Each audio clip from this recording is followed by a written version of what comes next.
Hello and welcome to the Aman life science academy YouTube channel. स्वागत है आपका Aman life science academy के YouTube channel पे। कल हम लोगों ने बात किया था फर्टिलाइजेशन के बारे में। फर्टिलाइजेशन में जो हम लोगों ने देखा था कल, वो था स्पर्म का स्ट्रक्चर एंड ओवम का स्ट्रक्चर, जो कि बहुत ही इंपॉर्टेंट है फर्टिलाइजेशन के दौरान इसको समझने के लिए, क्योंकि हम लोग आगे फर्दर मॉलिक्यूलर मैकेनिज्म देखेंगे इस फर्टिलाइजेशन का, तो उसके लिए हमको स्पर्म का स्ट्रक्चर एंड ओवम का स्ट्रक्चर समझना बहुत जरूरी था। तो हमने पिछले वीडियो में आपको ये बताया था। अब जो होगा वो मेन चीज होगा कि हमारा मॉलिक्यूलर मैकेनिज्म कैसे चल रहा है। तो मॉलिक्यूलर मैकेनिज्म में एक्चुअली जो हमारा मेन टारगेट होगा कि ये सारे के सारे जो प्रोसेसेज हैं मॉलिक्यूलर मैकेनिज्म के, जितने भी प्रोसेसेज हैं उनको हम अच्छे से देखें। अब ये मॉलिक्यूलर मैकेनिज्म के प्रोसेसेस को पहले हम एक ओवरव्यू देख लेते हैं कि हम कैसे देखेंगे। तो हम लोगों ने देखा था कि फर्टिलाइजेशन जो है, फर्टिलाइजेशन इसमें हमने मेनली देखा था कल स्ट्रक्चर ऑफ गैमेट्स।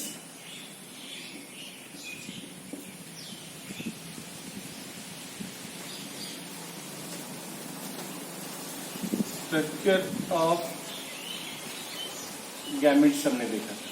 इसमें हम लोगों ने देखा था स्पर्म का स्ट्रक्चर, इसमें हम लोगों ने देखा था एग का स्ट्रक्चर। ठीक है, ये दो चीजें हम लोगों ने कल देखा था। अब देखिए, यहां से हमारा शुरू होता है कि दूसरा जो मेन चीज था हमारा, वो था टाइप ऑफ फर्टिलाइजेशन। ठीक है, दूसरा था टाइप ऑफ फर्टिलाइजेशन। ये टाइप ऑफ फर्टिलाइजेशन जो है उसमें मेनली हम और आप सब लोग जानते हैं कि फर्टिलाइजेशन जो होता है वो मेनली दो टाइप का होता है। एक होता है आपका एक्सटर्नल फर्टिलाइजेशन, ठीक है। दूसरा आपका होता है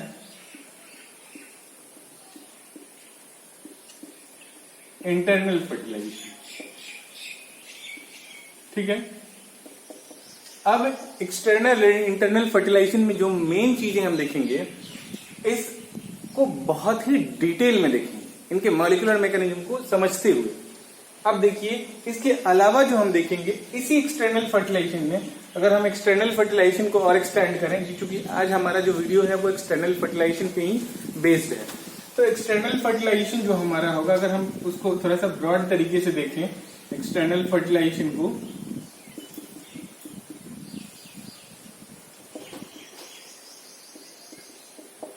तो एक्सटर्नल फर्टिलाइजेशन में हम लोग जो देखेंगे वो उसके स्टेप्स देखेंगे कि क्या क्या स्टेप्स हैं, ठीक है ना।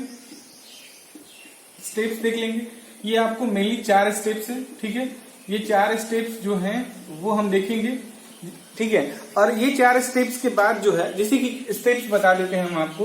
पहला स्टेप है chemo attraction, chemo attraction first step है। सेकेंड स्टेप कहता है एक्रोसोमल रिएक्शन, ठीक है। थर्ड स्टेप कहता है फ्यूजन। थर्ड स्टेप जो आपका कहता है वो कहता है कि बाइंडिंग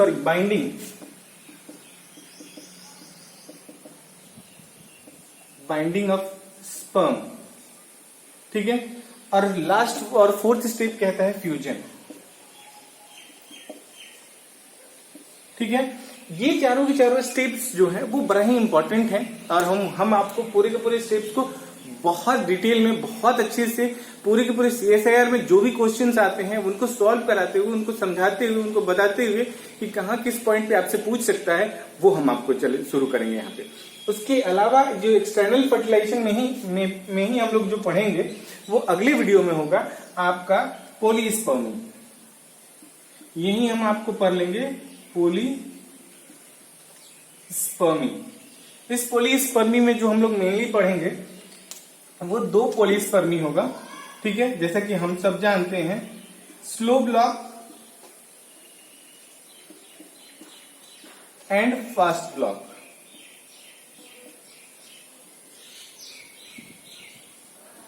ठीक है। ये 2 चीजें हम लोग slow block polyspermy and fast block polyspermy हम लोग पढ़ेंगे। तो ये आपका, ये अगले वीडियो में, नेक्स्ट वीडियो में हमारा ये होगा, ये नेक्स्ट वीडियो में होगा, ठीक है।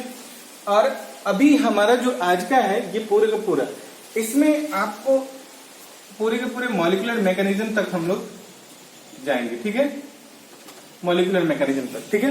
तो शुरू करते हैं। तो एक तरह से देखिएगा कि एक्सटर्नल फर्टिलाइजेशन जो है, हेडिंग देख लेते हैं, एक्सटर्नल फर्टिलाइजेशन। ये एक्सटर्नल फर्टिलाइजेशन, जैसे कि फर्टिलाइजेशन को हम लोगों ने पहले भी समझा था कि fusion of gametes of opposite sex to form a zygote and that zygote will be finally responsible for the formation of an organism is called fertilization। तो एक्सटर्नल फर्टिलाइजेशन जो होता है वो मेनली हम लोग जो देखते हैं एक्सटर्नल फर्टिलाइजेशन वो इनवर्टिब्रेट्स या मेराइन ऑर्गेनिजम्स वगैरह में बहुत ज्यादा देखने को मिलता है। तो इस एक्सटर्नल फर्टिलाइजेशन को हमको बहुत ही अच्छे से समझना है और एक्सटर्नल फर्टिलाइजेशन की एक एक स्टेप को बहुत डिटेल में हम समझेंगे, ठीक है।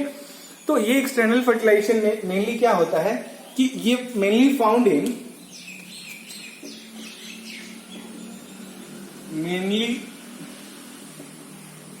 इन मेराइन इनवर्टिब्रेट्स, ठीक है। ये मेनली मेराइन इनवर्टिब्रेट्स में हमको मिलता है। अब ये मेराइन इनवर्टिब्रेट्स में जो एक्सटर्नल फर्टिलाइजेशन है वो आपको बहुत सारा स्टेप्स को फॉलो करते आता है। तो स्टेप्स देख लेते हैं यहां पे हम स्टेप्स में हम आपको बताए थे कि फर्स्ट स्टेप जो है आपका, ये जो फर्स्ट स्टेप है वो है आपका कीमो अट्रैक्शन।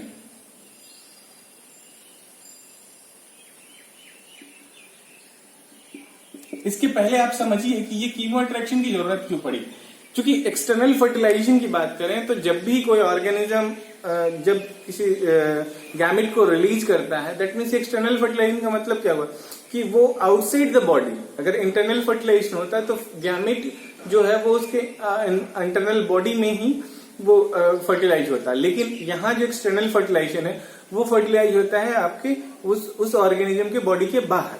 अब जब बाहर आएगा तो बाहर की बात करें तो मेनली हम एक एग्जांपल लेके पूरे के पूरे वीडियो में चलेंगे सी अर्चिन का, जो कि एक तरह का मेराइन आपको एकाइनोडर्म है। तो इस मेराइन एकाइनोडर्म में स्पाइनी होता है पूरे का पूरा आपका सी अर्चिन। तो इसमें जो हम लोग जो इसको देखेंगे तो इसमें देखने के बाद हमको देखने को मिलेगा कि अगर गैमेट को रिलीज होता है आउटसाइड द एनवायरमेंट में तो उसको बहुत सारी प्रॉब्लम फेस करनी होती है। क्योंकि आप जानते हैं कि जो मेल ऑर्गेनिज्म होता है वो मिलियंस ऑफ स्पर्म रिलीज करता है और फीमेल ऑर्गेनिज्म जो होती है वो मेनली कई बार एक भी एग प्रोड्यूस कर सकती है या more than one egg produce करती है। लेकिन होता क्या है कि जैसे एग एक्सटर्नल एनवायरमेंट में रिलीज होता है तो उसको पार्टिकुलर एग के पास पहुंचना होता है, ठीक है। और ये पार्टिकुलर एग के पास पहुंचना होता है तो उसको कुछ एडेप्ट करने होते हैं। अब इस एडेप्टेशंस में कुछ स्टेप्स जो हैं, जैसे कि उन एडेप्टेशंस में एक एडेप्टेशन ऐसा भी है जिसको बोलते हैं हम लोग कीमो अट्रैक्शन। अब ये कीमो अट्रैक्शन जो है वो मेनली रिस्पॉन्सिबल होता है आपको स्पर्म को अट्रैक्ट करने में एग की तरफ। अब देखिए, लेकिन ये इस प्रॉब्लम को पहले ये प्रॉब्लम समझिए। प्रॉब्लम ये है कि स्पर्म को एग के पास जाना है, ठीक है। तो उसमें ये प्रॉब्लम को सॉल्व करने के लिए हमको दो मैकेनिज्म मिलता है।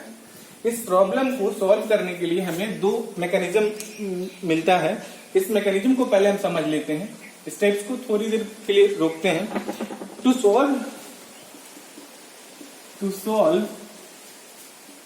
these problems, ठीक है, two mechanisms are evolved। ये टू मैकेनिज्म्स क्या है, ये दो मैकेनिज्म्स क्या है,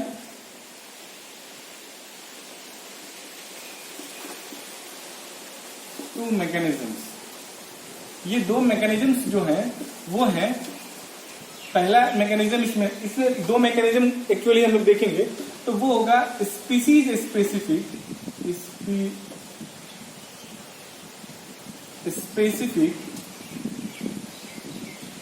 स्पर्म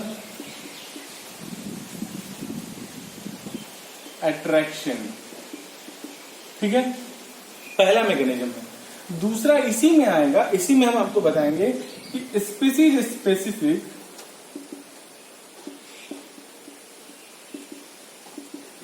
स्पर्म एक्टिवेशन।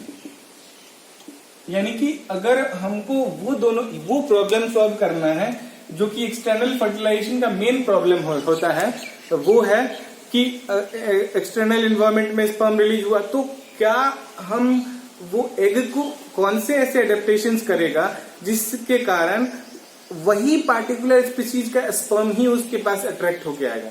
यानी कि ये सारा का सारा प्रोसेस जो होगा स्पर्म स्पेसिफिक या स्पीसीज स्पेसिफिक होगा। तो कह रहा है कि इस प्रॉब्लम को सॉल्व करने के लिए दो मैकेनिज्म को वो एग मतलब इवॉल्व किया, वो है species specific sperm attraction and species specific sperm activation. ठीक है, अब देखिए इस चीज को हम इन दोनों को बहुत ही अच्छे से बहुत ब्रॉड टर्म में पढ़ेंगे। तो ये sperm species specific sperm attraction ये या स्पीसीज स्पेसिफिक स्पर्म एक्टिवेशन जो है वो कैसे टेक्स प्लेस करता है वो हम आपको दिखाते हैं। ठीक है, तो ये स्पीसीज स्पेसिफिक स्पर्म अट्रैक्शन जो है या एक्टिवेशन जो है वो मेनली ऐसे होता है कि ये चीजें, ये पूरी की पूरी चीज जो है, ये पूरी की पूरी चीज जो है वो टेक्स प्लेस होता है कि मेनली इनवर्टिब्रेट्स में। ठीक है ना, ये मेनली इनवर्टिब्रेट्स में हम पढ़ें। ये होता वर्टिब्रेट्स में भी है, लेकिन वो वर्टिब्रेट्स में internal fertilisation mainly takes place होता है। तो वो वर्टिब्रेट वाला जो इंटरनल फर्टिलाइजेशन है और उसका स्पेसिफिक स्पर्म जो है वो हम इंटरनल फर्टिलाइजेशन में पढ़ेंगे। तो यहाँ मेनली क्या होता है कि ये मेनली जो होता है वो आपका इनवर्टिब्रेट्स में होता है। ठीक है, अब इसमें जो स्टेप्स इन्वॉल्व हैं उसमें पहला स्टेप्स है, क्योंकि यहाँ स्टेप वाइज इस प्रॉब्लम को पढ़ेंगे हम। ये स्टेप्स हैं, स्टेप्स में पहला स्टेप है कीमो अट्रैक्शन। ठीक है, कीमो अट्रैक्शन। ये कीमो अट्रैक्शन जो है यानी कि इस पार्टिकुलर स्पर्म को अट्रैक्ट करना है किसी भी स्पीसीज के एग को। जैसे कि मान लीजिए किसी भी स्पीसीज के एग को नहीं, उस पार्टिकुलर स्पीसीज के एग को। यानी कि मान लीजिए कि कोई एक एग है और उस एग को अपने ही स्पीसीज के स्पर्म को अट्रैक्ट करना है, तो वो अट्रैक्शन जो होता है by the mediating the gradient of chemical which is secreted by egg. तो इसमें देखेंगे तो ये कह रहा है कि chemo attraction caused by gradient of species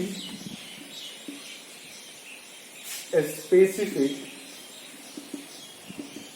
chemical। ठीक है ना, ये जो कीमो अट्रैक्शन होता है वो स्पीसीज स्पेसिफिक, ये जो कीमो अट्रैक्शन होता है वो स्पीसीज स्पेसिफिक केमिकल्स के द्वारा किया जाता है। अब ये केवल स्पीसीज स्पेसिफिक केमिकल ही इसके लिए रिस्पॉन्सिबल नहीं है, उस अट्रैक्शन का टाइमिंग और उस अट्रैक्शन का टाइप, ये दोनों बड़ा ही इंपॉर्टेंट है। तो यानी कि कहने का मतलब ये है कि अट्रैक्शन का जो टाइमिंग है और टाइप है वो बहुत ही इंपॉर्टेंट है।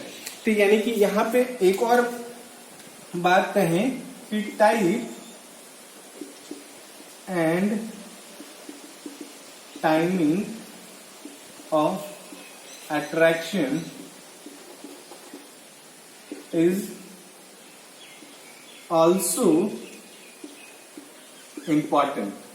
ठीक है, ये टाइप एंड टाइमिंग जो है वो बड़ा ही इंपॉर्टेंट है। यानी कि वो जो होगा वो टाइप के कहने का मतलब है कि वो उसी पार्टिकुलर स्पीसीज का होना चाहिए, और टाइमिंग का कहने का मतलब ये है कि वो टाइमिंग जो है यानी कि अट्रैक्शन का जो टाइमिंग है वो बड़ा ही स्पेसिफिक टाइम पे होना चाहिए, तभी जाके वो अट्रैक्शन जो होगा वो हो पाएगा।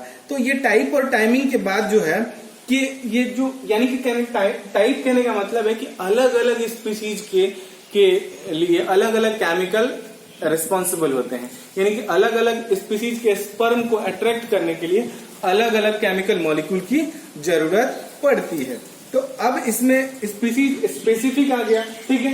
तो इसके बाद जो चीजें जो इंपॉर्टेंट होती है, जैसे कि सी अर्चिन में बात करें तो सी अर्चिन का जो होता है स्पर्म, सी अर्चिन का जो स्पर्म होता है वो टेस्टिस में जब तक रहता है तब तक वो मूव नहीं करता है।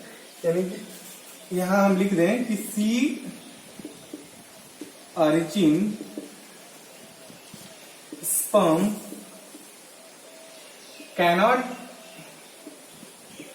move in testis,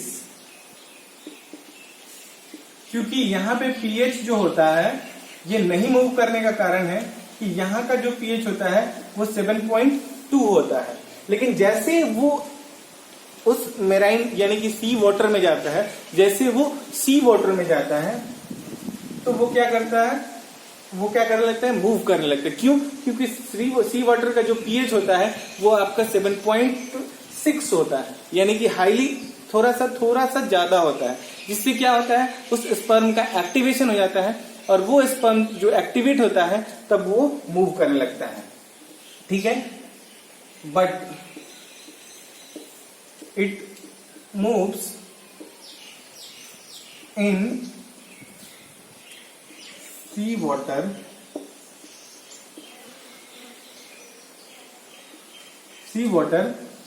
because the pH slightly increased due to rise in CO2 level, ठीक है। तो यहां पे जो पीएच हो जाता है वो पीएच हो जाता है 7.6, ठीक है। ये हो जाता है पीएच 6, यानी कि जब तक वो टेस्टिस में रहता है वो मूव नहीं कर सकता है। जैसे वो सी वाटर में जाता है तो पीएच स्लाइटली 7.2 से 7.6 पे आता है, और 7.6 पे आता है तो स्पर्म का एक्टिवेशन हो जाता है और वो मूव करने लगता है। लेकिन सर एक्टिवेशन का मतलब क्या है, यानी कि क्या एक्टिवेट होता है? तो वो एक्टिवेशन की अगर हम बात करें तो एक्टिवेशन में आप समझिएगा, हम इसको मिटा रहे हैं। एक्टिवेशन में जो होगा वो मेनली उसका जो स्पर्म का हम आपको पिछली क्लास में बताए थे कि फ्लैजिला में एक मोटर प्रोटीन होता है एक्सोनिन। उस एक्सोनिन में एक डाइनिन प्रोटीन या डाइनिन समझिए एक तरह से डाइनिन प्रोटीन है जो कि एंजाइम का काम करता है, ठीक है ना, और उस डाइनिन का एक्टिवेशन हो जाता है। तो अगर हम एक्टिवेशन की बात करें तो ये activation movement of sperm in sea water is caused by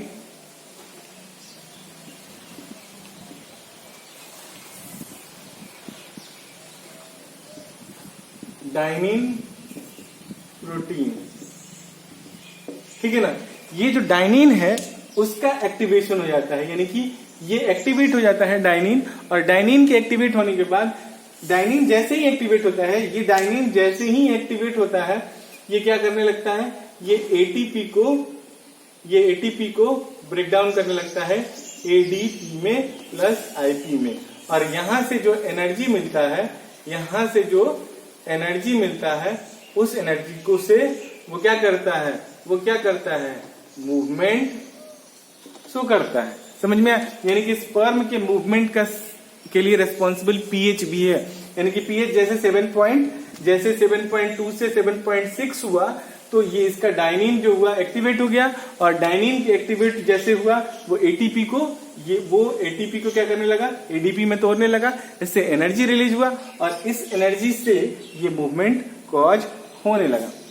यानी कि जैसे कि आप समझ गए एक तरह से मॉलिक्यूलर मैकेनिज्म, लेकिन इसका एक तरह से हम डायग्राम बना के अगर हम आपको बताएं तो ये तो मूवमेंट होने लगा, लेकिन मूवमेंट के लिए डायरेक्शनलिटी नहीं मिला, यानी कि डायरेक्शन नहीं मिला। यानी कि अगर मान लीजिए कि यहाँ एग है और यहाँ स्पर्म रिलीज हुआ है, मान लीजिए ये स्पर्म है, ठीक है, तो ये एग है, मान लीजिए ये एग है, ठीक है, ये इस एग के पास इस स्पर्म को आना है, तो स्पर्म तो एक्टिवेट हो गया, लेकिन क्या जरूरत है, ये स्पर्म इधर ना जाए, ये स्पर्म इधर ना जाए, ये स्पर्म इधर ना जाए, ये इसको डायरेक्शनलिटी नहीं मिला। मूवमेंट का एबिलिटी तो हो गया, लेकिन वो डायरेक्शनलिटी नहीं मिला।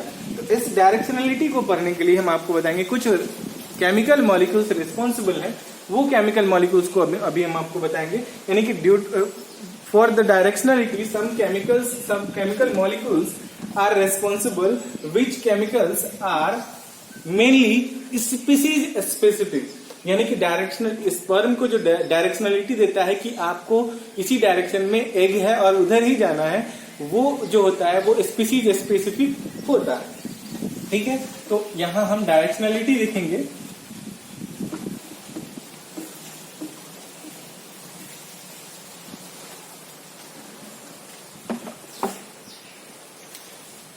बात करेंगे डायरेक्शनलिटी का। डायरेक्शन कौन प्रोवाइड करता है? तो provided by some species specific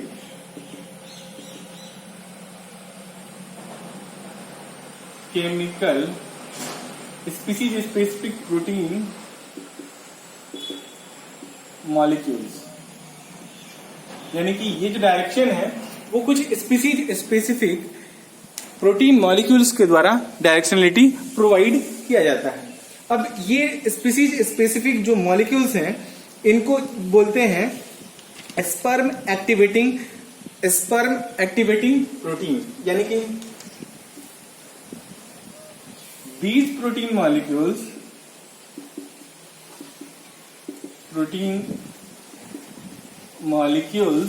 are sperm activating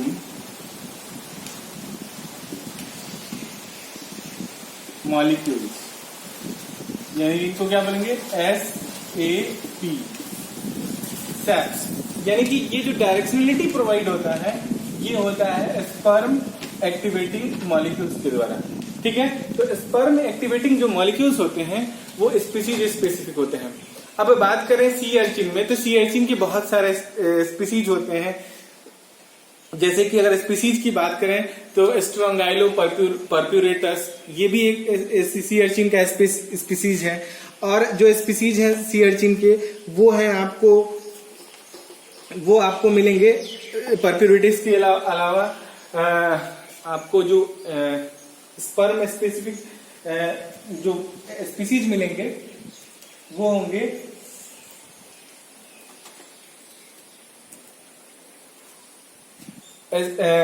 स्ट्रोंगाइलो फ्रांसिस्कैनस, ठीक है ना। तो ये जो स्पर्म स्पीसीज जो होंगे वो परप्यूरेटस की अगर बात करें तो उसमें जो एक स्पीसीज होता है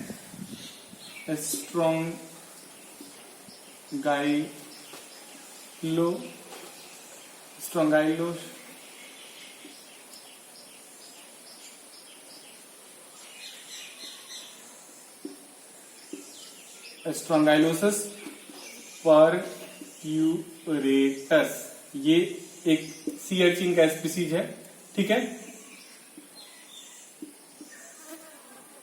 ठीक है ना। ये स्पीसीज जो होता है एक रिलीज करता है,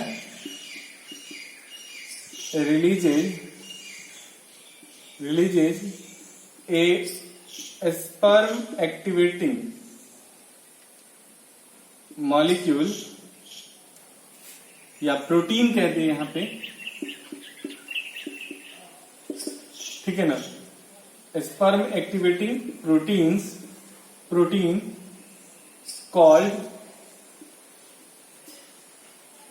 called एस्पिरेट, ठीक है। तो ये जो स्ट्रोंगाइलोस परफ्यूरेटस जो है वो एक मॉलिक्यूल सिक्रीट करता है आपको एस्पिरेट, ठीक है ना, ये आपको रिलीज करता है, ठीक है। अब एक होता है स्ट्रोंगाइलोटस एर्बेसिया पैंचुलेटा, ठीक है ना। एक और स्पीसीज है आपका एक और स्पीसीज है आर्बेशिया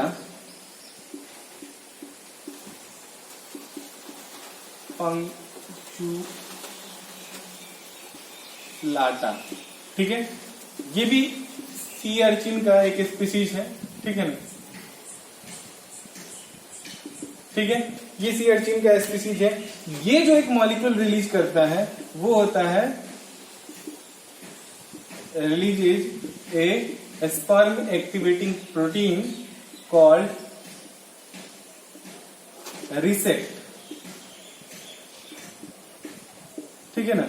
ये जो रिलीज करता है उसको बोलते हैं रिसेक्ट। यानी कि कहने का मतलब है कि ये सारे के सारे ये आपका जो एक टाइप का सी अर्चिन है स्ट्रोंगाइलोसस परफ्यूरेटस जो होता है वो रिलीज करता है, वो एस्पिरेट रिलीज करता है। एर्बेशिया पैंचुलेटा जो है वो आपको रिसेक्ट रिलीज करता है। ये दोनों के दोनों CSIR का पूछा हुआ क्वेश्चन है। तो इस बार ये 2-3 बार रिपीट हो चुका है और आगे भी रिपीट होगा, तो इसको बहुत ध्यान से पढ़िएगा कि ये जो स्पर्म को अट्रैक्ट करने वाले प्रोटीन है वो जो डायरेक्शनलिटी प्रोवाइड करते हैं ये एस्पिरेट है और ये रिसेक्ट है। इसके बारे में जो है ये बड़ा ही वेल एक्सप्लोर्ड है, ये बहुत ही कम एक्सप्लोर्ड है। तो मेनली हम लोग जो बात करेंगे रिसेक्ट के मॉलिक्यूलर मैकेनिज्म की, रिसेक्ट कैसे अट्रैक्ट करता है स्पर्म को, ये देखते हैं। तो अगर रिसेक्ट की अट्रैक्शन की बात करें तो रिसेक्ट क्या करता है, वो स्पर्म के सेल मेम्ब्रेन पे जाके बाइंड करता है। यानी कि रिसेक्ट क्या करेगा आपका सेल मेम्ब्रेन के स्पर्म के सेल मेम्ब्रेन पे जाके बाइंड करेगा दुकान पे। तो स्पर्म के सेल मेम्ब्रेन पे आके बाइंड करेगा, ठीक है। स्पर्म के सेल मेम्ब्रेन पे आके बाइंड किया। जैसे कि मान लीजिए ये स्पर्म है, ये स्पर्म का सेल मेम्ब्रेन हो गया, ठीक है। और इस मेम्ब्रेन पे एक रिसेप्टर है जिसको बोलते हैं रिसेप्टर ग्वानाइल साइक्लेज। इसको क्या बोलते हैं, इसको बोलते हैं रिसेप्टर ग्वानाइल साइक्लेज। और आप जानते हैं कि ग्वानाइल साइक्लेज का काम क्या है। तो ग्वानाइल साइक्लेज बस कुछ नहीं करता है, ये आपके एक जीटीपी मॉलिक्यूल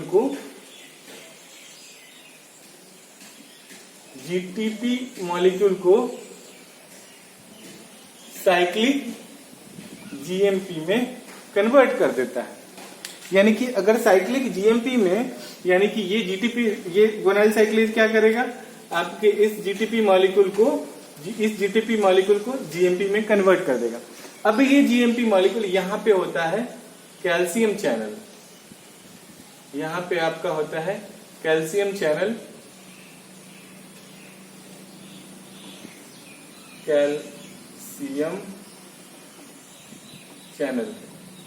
ठीक है।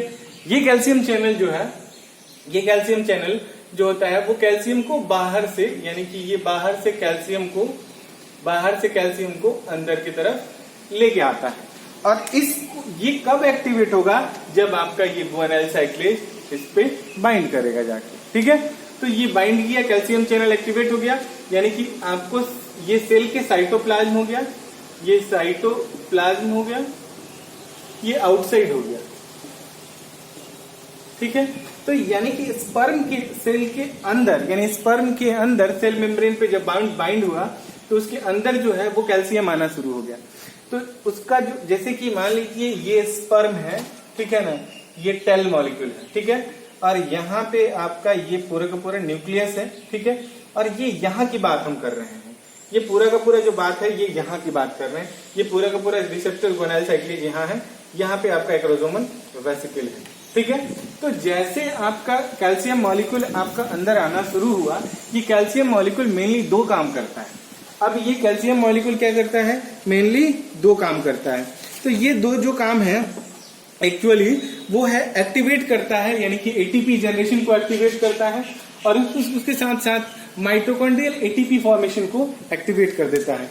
यानी कि ये दो काम करता है। पहला काम क्या करता है कि ये एटीपी फॉर्मेशन को पहला काम करता है, और यानी कि एक्टिवेट कर देता है माइटोकॉन्ड्रियल एटीपी जनरेशन को। और दूसरा जो काम करता है वो डाइनिन ये जो दूसरा जो काम करता है वो डाइनिन एटीपीएज को एक्टिवेट कर देता है। तो पहला काम करता है कि एक्टिवेट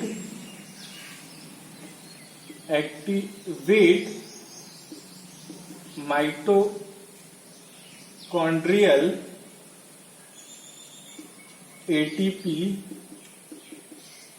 फॉर्मेशन, समझ में आया? ये एक्टिवेट कर देता है।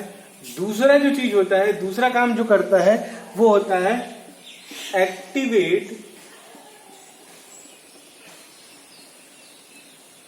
डायनीन प्रोटीन। यानी कि पहला काम क्या किया, कैल्शियम क्या किया, एटीपी के फॉर्मेशन को स्टार्ट कर दिया, और इस एटीपी को तोड़ने वाले को एक्टिवेट कर दिया, यानी कि डायनीन को एक्टिवेट कर दिया। यानी कि अब ये एटीपी टूटेगा, और जैसे ये एटीपी टूटेगा ये क्या करेगा, ये करेगा क्या, ये स्पर्म को एनर्जी प्रोवाइड करेगा, ये मैकेनिकल एनर्जी प्रोवाइड करेगा। और जैसे मैकेनिकल एनर्जी प्रोवाइड करेगा, ये क्या करता है, प्रोवाइड्स एनर्जी, और ये एनर्जी स्पर्म इससे क्या करने लगेगा, स्पर्म क्या करने लगा, मूवमेंट शो करने लगेगा। समझ में आया? तो ये कुछ मॉलिक्यूलर मैकेनिज्म है ये अर्बेसिया पैंचुलेटा का। ये अर्बेसिया यहाँ पे हम सारे के सारे प्रोसेस में ये एक चीज छोड़ दिए हैं, यहाँ पे आपका ये एस्पिरेट का रिसेप्ट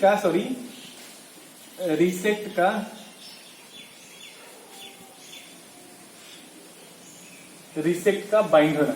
जैसे रिसेप्ट बाइंड होगा ये आपका क्या होगा, ये आरजीसी एक्टिवेट हो जाएगा, यानी कि रिसेप्टर ग्वानाइल साइक्लेज एक्टिवेट हुआ। और जैसे रिसेप्टर ग्वानाइल साइक्लेज एक्टिवेट हुआ, ये आपका जीटीपी को साइक्लिक जीएमपी में कन्वर्ट कर देगा, और ये साइक्लिक जीएमपी सेकंड मैसेंजर का काम करेगा, सेकेंडरी मैसेंजर का काम करेगा, और वो एक्टिवेट कर देगा कैल्शियम चैनल को। ये कैल्शियम चैनल क्या होगा, ये कैल्शियम चैनल क्या करेगा, कैल्शियम को आउटसाइड से इनसाइड लेके आएगा, करेगा। ये कैल्शियम चैनल जो होता है, ये जो कैल्शियम चैनल होता है वो एक जीन के द्वारा इनकोड किया जाता है, जिस जीन का नाम है, ठीक है ना, इस जीन का नाम है कैटस्पार, ठीक है ना। ये जो जीन, इसको जो जीन इनकोड करता है वो जीन होता है कैट SPAR, कैटस्पार, ये जीन का नाम है। और ये आपको इसमें भी मिलता है, यानी कि सी अर्चिन में भी यही जीन जो होता है कैल्शियम चैनल को कोड करता है, जो कि माइस और ह्यूमन में भी कोड करता है। तो एक बार ये याद रखिएगा, ये पूछ सकता है कैटस्पार जो है वो क्या करता है, इसके कैल्शियम चैनल को इनकोड करता है। यानी कि ये पूरा का पूरा जो स्पर्म स्पेसिफिक प्रोटीन जो है, इसके द्वारा स्पर्म को कैसे एक्टिवेट किया जाता है वो हम आपको बताएं। अब इसके बाद जो चीजें आती है वो है कि ये पहला प्रोसेस जो हम लोगों का था कि ये स्पर्म के द्वारा एक्टिवेशन जो था, ये कीमो अट्रैक्शन वाला जो प्रोसेस था वो हमारा कंप्लीट हुआ। ये कीमो अट्रैक्शन का जो प्रोसेस है वो कंप्लीट हुआ।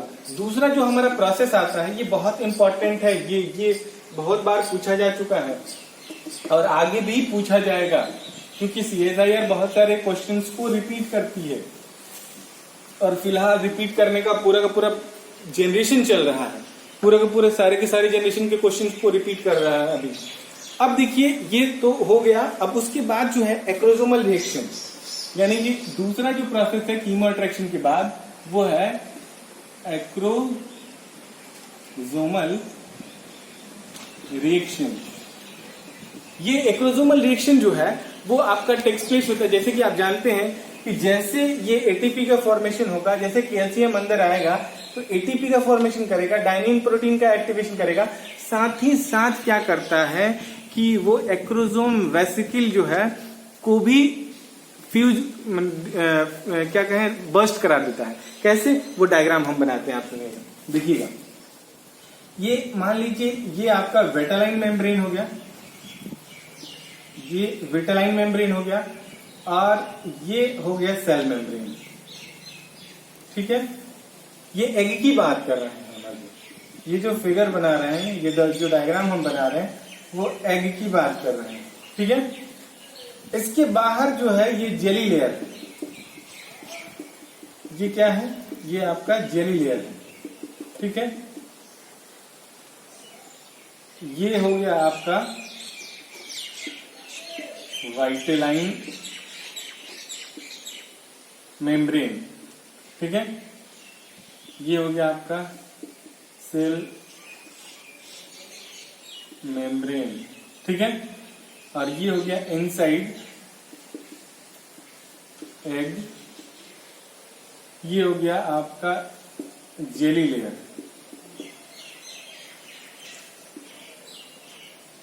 जो कि आपको एग में मिलता है। ठीक है, ये पूरा का पूरा जो है वो आपका जेली लेयर है, ये पूरा का पूरा जेली लेयर है। ठीक है, ये जेली लेयर है। ठीक है, इस जेली लेयर से अब मान लीजिए ये स्पर्म आया। ठीक है, ये स्पर्म आया, ये इसका एग हो गया, सॉरी ये इसका न्यूक्लियस हो गया, और ये हो गया इसका एक्रोसोम। ये क्या हो गया, एक्रोसोम। ठीक है, ये हो गया इसका न्यूक्लियस। ठीक है, तो जैसे ये बाइंड हुआ, जैसे ये बाइंड हुआ, तो यहां से जेली लेयर से जैसे बाइंड हुआ, तो यहाँ पे क्या हो गया, इसका कैल्शियम चैनल एक्टिवेट हो गया। यानी कि ये स्पिरिट जो है, रिसेक्ट जो यहां से ये जो जेली लेयर से क्या हुआ, रिसेक्ट रिलीज हुआ। ये रिसेक्ट हुआ, ये रिसेक्ट आके यहाँ बाइंड हुआ। बाइंड होने के बाद क्या किया, स्पर्म को एक्टिवेट किया, ये आया यहाँ बाइंड हुआ इसके मेम्ब्रेन पे, ये इसके मेम्ब्रेन पे बाइंड हुआ। ठीक है ना, ये बाइंड हुआ इसके मेम्ब्रेन से। ठीक है, बाइंड होने के बाद ये स्पर्म को एक्टिवेट कर दिया। स्पर्म की सारे के सारे यहाँ पे माइटोकॉन्ड्रिया जो मिडिल पीस में है, ये सारे के सारे जो माइटोकॉन्ड्रिया हैं इनको एक्टिवेट कर दिया। ठीक है, ये सारे के सारे माइटोकॉन्ड्रिया को एक्टिवेट कर दिया। अब इसके साथ साथ एक्रोसोमल रिएक्शन कराएगा, यानी कि हमारा जो है ये एक्रोसोमल रिएक्शन। तो एक्रोसोमल रिएक्शन जो है, ये जैसे एक्रोसोमल रिएक्शन होगा, ये सारे के सारे जेली लेयर जो होंगे वो डिसॉल्व हो जाएंगे। क्यों, क्योंकि एक्रोसोम में वो एंजाइम होते हैं, वो प्रोटीन डाइजेस्टिंग एंजाइम, ये प्रोटियोजोम्स होते हैं, जो कि क्या करेगा, इस जेली लेयर को डिसॉल्व कर देगा। और जैसे जेली लेयर को डिसॉल्व करेगा, हम एक और सॉरी, यहाँ हम आपको डायग्राम बना रहे हैं, बहुत ध्यान से देखिएगा। ये जो डायग्राम है बहुत ध्यान से देखिएगा। ये जो यहाँ देख लीजिए, ये यहां तक आपका ये जेली लेयर है। ठीक है,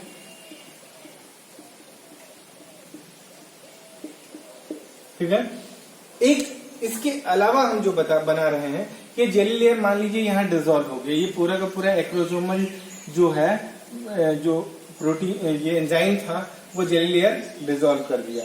अब ये क्या हो जाता है, ये स्पर्म में कुछ ऐसा हो जाता है,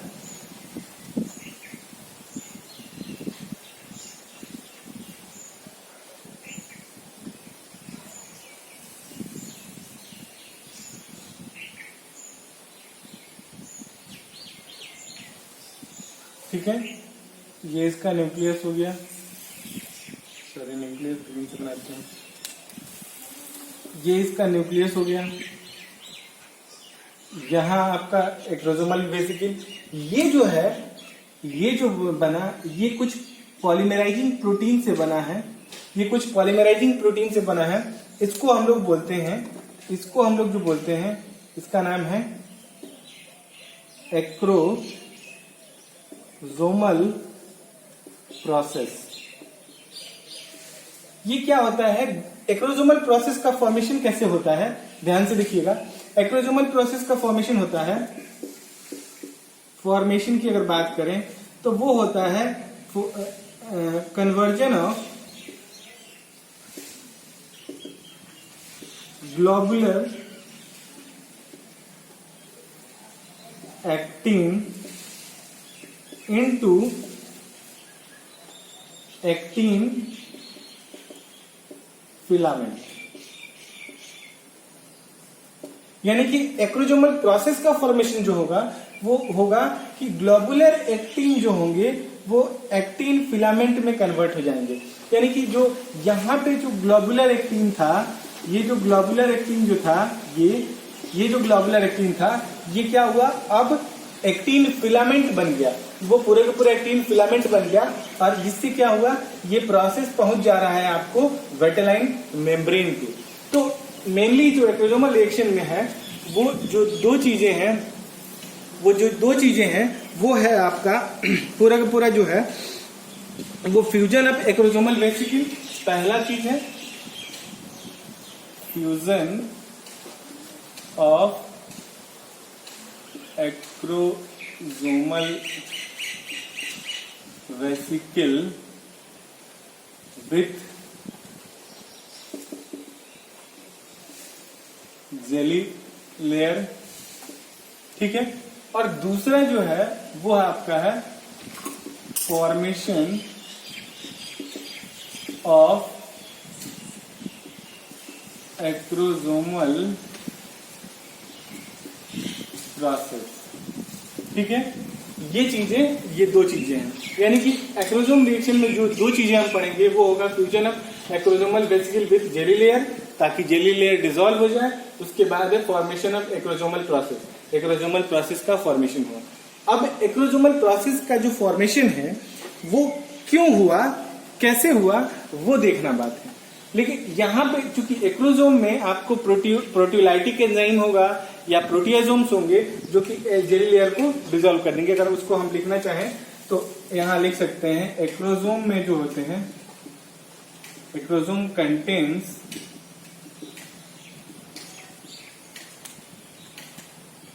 पहला प्रोटियोलाइटिक एंजाइम्स, दूसरा प्रोटियासोम, प्रोटियासोम्स,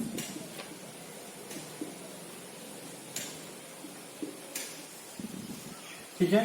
प्रोटियोसोम्स को मेनली बोलते हैं कि प्रोटीन डाइजेस्टिव एंजाइम, और प्रोटियोलाइटिक एंजाइम्स को कहने का मतलब है ये डाइजेस्ट करता है, यानी कि ये स्पेसिफिक फ्रेगमेंट में कट करता है। और लाइटिक एंजाइम कहने का मतलब है कि वो कोई स्पेसिफिक फ्रेगमेंट में कन्वर्ट नहीं करता है, वो जैसे तैसे कट कर देता है, ठीक है। ये दो होते हैं। ये दोनों का काम क्या है, ये क्या करते हैं, डाइजेस्ट द जेली लेयर। समझ में आया, ये हो गया। अब इसके बाद जो चीजें हैं वो है कि एक्रोसोमल वेसिकल तो बन गया, एक्रोसोमल प्रोसेस तो बन गया। अब इस एक्रोसोमल प्रोसेस जो है, ये जो एक्रोसोमल प्रोसेस है, उस पे कुछ फ्यूसोजेनिक प्रोटीन्स होते हैं, ठीक है ना, जो कि स्पर्म को विटेलाइन मेम्ब्रेन से फ्यूज होने में हेल्प करते हैं, ठीक है। ये फ्यूसोजेनिक प्रोटीन जो होते हैं, जिनको बोलते हैं फ्यूकोज सल्फेट, ये सल्फेटेड प्रोटीन है, ठीक है ना, सल्फेट कंटेनिंग प्रोटीन है, जिसको बोलते हैं फ्यूकोज सल्फेट। ये फ्यूकोज सल्फेट जो होता है मेनली क्या करता है, यानी कि यहाँ पे जो फ्यूकोज सल्फेट होता है, ये जो फ्यूकोज सल्फेट होता है वो क्या करता है, अपार्ट फ्रॉम रिसेक्ट और एस्पिरेट, फ्यूसोजेनिक प्रोटीन जो होता है वो पार्टिसिपेट करता है आपको फ्यूजन में, ठीक है ना। तो ये आप एक बार हम आपको दिखा देते हैं।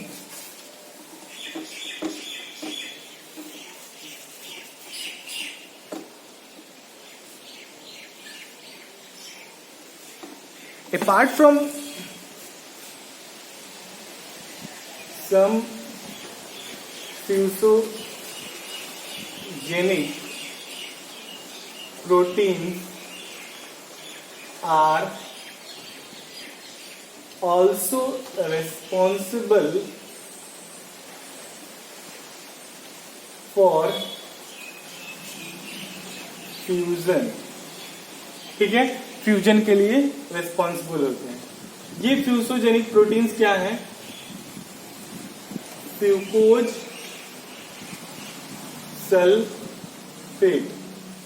ये फ्यूकोज सल्फेट जो होता है ये भी आपको कहीं ना कहीं आपको मिलता है, लेकिन ये फ्यूकोज सल्फेट का जो डिस्कवरी है वो स्ट्रोंगाइलोसस परप्यूरेटस में हुआ था। ठीक है, तो ये स्ट्रोंगाइलोसस परप्यूरेटस में जो होता है ये फ्यूकोज सल्फेट बाइंड करता है सेल के रिसेप्टर पे, और रिसेप्टर पे बाइंड करने के बाद 3 मेम्ब्रेन प्रोटीन्स को एक्टिवेट करता है। ठीक है ना, ये 3 मेम्ब्रेन प्रोटीन जो होते हैं वो मेनली जो होते हैं स्पर्म को एग से फ्यूज कराने के लिए रेस्पॉन्सिबल होते हैं। तो वो जो 3 मेम्ब्रेन प्रोटीन होते हैं उसमें होता है आपका सॉरी कैल्शियम ट्रांसपोर्ट चैनल, और कैल्शियम ट्रांसपोर्ट चैनल के बाद सोडियम हाइड्रोजन एक्सचेंजर, और तीसरा जो होता है वो फॉस्फोलाइपेज सी। यानी कि 3 proteins are responsible activated by fucose sulphate. यहां देख लीजिए 3 proteins are activated by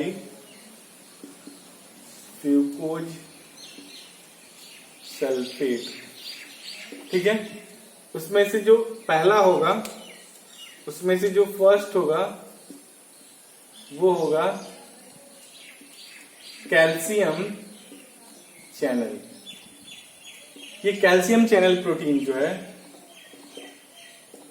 ये एक्टिवेट करेगा और कैल्शियम रिलीज करेगा। ठीक है, ये कैल्शियम रिलीज करेगा। ठीक है, दूसरा जो होगा वो होगा सोडियम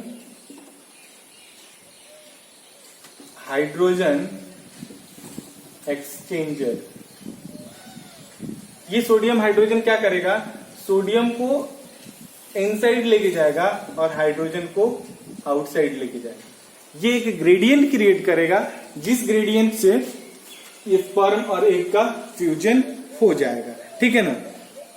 अब इसके अलावा जो है एक प्रोटियोलाइटिक एंजाइम जो होगा ये कहां बाइंड करेगा? Fucose sulphate. ये फ्यूकोज सल्फेट जाके बाइंड करेगा किस पे?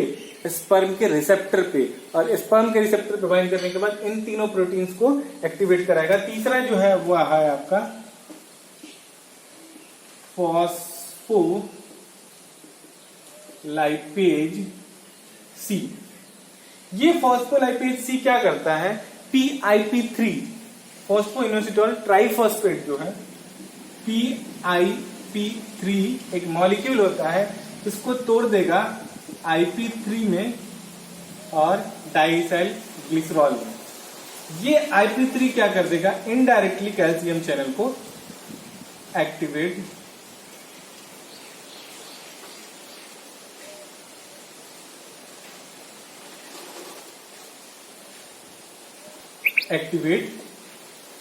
कर देगा। समझ में आया? जैसे कैल्शियम चैनल एक्टिवेट हुआ, एक्रोसोम क्या हो जाएगा? एक्रोसोम क्या हो जाएगा? रिसेप्ट एस्पिरेट के अलावा की बात बता रहे हैं। एक्रोसोम क्या हो जाएगा? बर्स्ट कर जाएगा। जैसे एक्रोसोम बर्स्ट किया, ये एक्रोसोमल प्रोसेस का फॉर्मेशन हो जाएगा और ये जाके फ्यूज हो जाएगा। तो ये सारा का सारा चीजें हैं। इसके अलावा जो है एक्रोसोमल प्रोसेस का जो है, एक्रोसोमल प्रोसेस जो है वो सेकंड पार्ट होता है। ये पार्टिसिपेट करता है। सेकंड पार्ट क्या करता है? एक्रोसोमल प्रोसेस क्या करता है वो हम आपको बता देते हैं। ये सेकंड पार्ट फ्यूजन का सेकंड पार्ट के लिए रिस्पॉन्सिबल होता है। यानी कि ये तो जेली लेयर का एक्टिवेशन तो कर ही दिया। अब एक्रोसोमल प्रोसेस जो बना वो क्या करता है कि ग्लोबुलर प्रोटीन जो है, जो यहाँ ग्लोबुलर प्रोटीन है उनको एक्टिन प्रोटीन में एक्टिन फिलामेंट में कन्वर्ट कर दिया, और due to formation of actin filament ये एक्रोसोमल प्रोसेस का फॉर्मेशन हो गया। जैसे एक्रोसोमल प्रोसेस का फॉर्मेशन हुआ तो ये जो एक्टिन फिलामेंट है वो जो है वो क्या करेंगे? वो जाके कहीं ना कहीं से बाइंड होना शुरू कर देंगे। किस पे?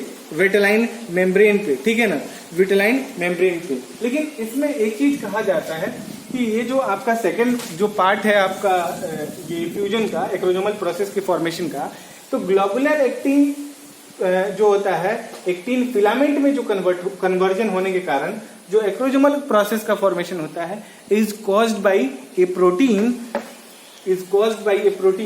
Non as row B protein. बड़ा ही इंपॉर्टेंट प्रोटीन है ये। क्या करता है, रो बी क्या करता है, ग्लोबुलर एक्टिन को क्या कर देता है, कन्वर्ट कर देता है एक्टिन फिलामेंट को।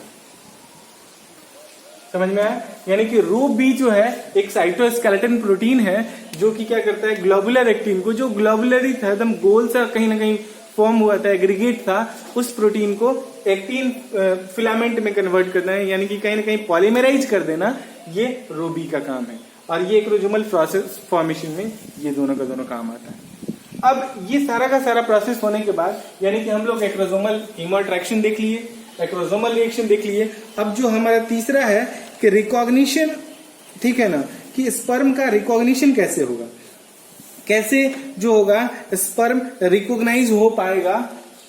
चलिए ठीक है, ये सारा का सारा प्रोसेस तो हो रहा है, लेकिन कैसे स्पर्म रिकॉग्नाइज करेगा कि नहीं ठीक है वो हमको रिसेक्ट मिल गया, एस्पिरेक्ट मिल गया या फ्यूसोजेनिक प्रोटीन मिल गया, इसके बाद भी एक रिकॉग्निशन, एक स्टेज होता है रिकॉग्निशन का। वो रिकॉग्निशन स्टेज जो होता है वो रिकॉग्निशन स्टेज जो है वो processed by a protein known as binding protein which is 35 kilo dalton protein. ठीक है, तो यहां पे हम लोग देख लेते हैं कि एक और स्टेज होता है आप ये रिकॉग्निशन का, यानी कि कीमो अट्रैक्शन और उसके बाद एक्रोजोमल रिएक्शन के बाद जो थर्ड होता है, जो थर्ड चीज होता है वो होता है रिकॉग्निशन। ये रिकॉग्निशन जो है वो आपका होता है by the help of binding protein which is present on the acrosomal process of sperm. That means if the binding protein of acrosomal process binds with the protein receptor of egg, which is known as sometimes known as EBR1. After binding with EBR1, the process of recognition is completed. ठीक है, तो कहने का मतलब है कि recognition is done by a protein known as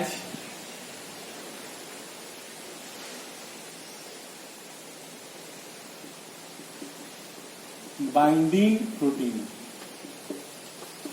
ठीक है, ये क्या है, ये 35 किलो डाल्टन का एक प्रोटीन। ये बाइंडिंग प्रोटीन जो होता है कहां होता है, present on sperm acrosomal process। Sperm के एक्रोजोमल प्रोसेस पे होता है। यानी कि सर आपके कहने का मतलब है कि यहाँ पे कुछ प्रोटीन्स होते हैं, यहाँ पे कुछ प्रोटीन्स होते हैं, इन प्रोटीन्स को बोलते हैं बाइंडिंग प्रोटीन। ये बाइंडिंग प्रोटीन जो होंगे ये एग के ऊपर, ये जो एग का मेम्ब्रेन है इसके ऊपर रिसेप्टर होगा, इसके ऊपर रिसेप्टर होगा, इसके ऊपर रिसेप्टर होगा, उससे बाइंड होगा। और जैसे बाइंड होगा, एक्चुअली ये बाइंडिंग ऐसे होता है, ठीक है ना, तो ये जैसे बाइंड होगा वो क्या होगा, ये क्या होगा, जैसे बाइंड होगा वो क्या होगा, एग स्पर्म को रिकॉग्नाइज कर लेगा और उसको अलाउ करेगा एंटर करने के लिए। समझ में आया? तो ये प्रोसेस है। ठीक है, अब दूसरा पॉइंट यहां है, बाइंडिंग प्रोटीन बाइंड्स विथ